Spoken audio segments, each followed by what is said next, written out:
Shalom saudaraku yang terkasih di dalam Tuhan. Pada hari ini kita akan bersama-sama merefleksikan kebenaran firman Tuhan dengan tema perjumpaan yang mengubahkan.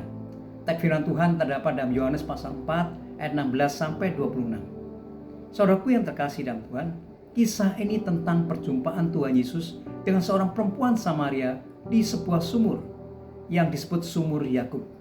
Mari kita simak kisah ini. Di dalam ayat 16 sampai 20 terungkap latar belakang perempuan ini.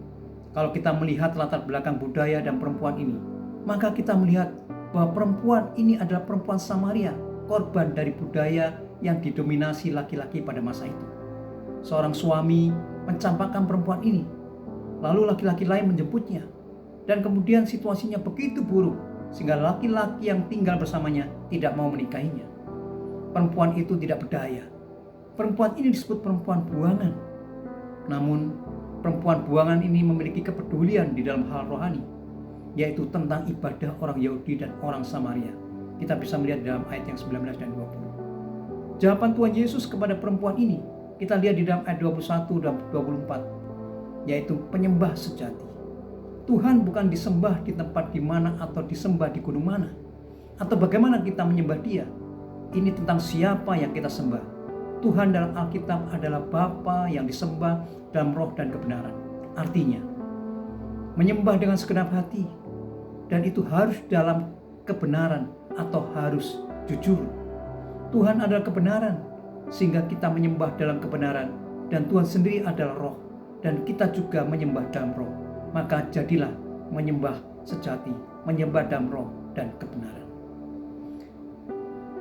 Kemudian di dalam ayat 25-26 itu berbicara tentang iman sejati. Perempuan itu telah bertatap muka secara langsung dengan Tuhan Yesus. Martabatnya telah dipulihkan karena dia telah sepenuhnya dikenal dan diterima oleh Tuhan Yesus. Dia telah diperlakukan dengan sangat berharga dan penuh perhatian, sehingga menggerakkannya dari keterasingan menuju penginjilan, dan dari rasa malu menuju transparansi. Dia telah diremehkan sepanjang hidupnya.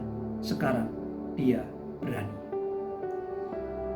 Sebagai penutup refleksi kita pada hari ini, perjumpaan perempuan Samaria itu dengan Tuhan Yesus mengubahkan hidupnya. Dan Tuhan Yesus adalah solusi bagi perempuan Samaria itu. Dan Tuhan Yesus adalah solusi bagi saudara. Dia peduli kepada saudara. Dia ingin saudara memperoleh hidup kekal, bahwa dosa saudara telah memisahkan saudara darinya. Tuhan Yesus adalah jawabannya. Dia mati di kayu salib untuk membayar dosa-dosa saudara. Jadi jika saudara bertobat dari dosa-dosa saudara dan percaya kepadanya, maka Dia akan menyelamatkan dan mengubah hidup saudara. Amin. Tuhan Yesus memberkati saudara.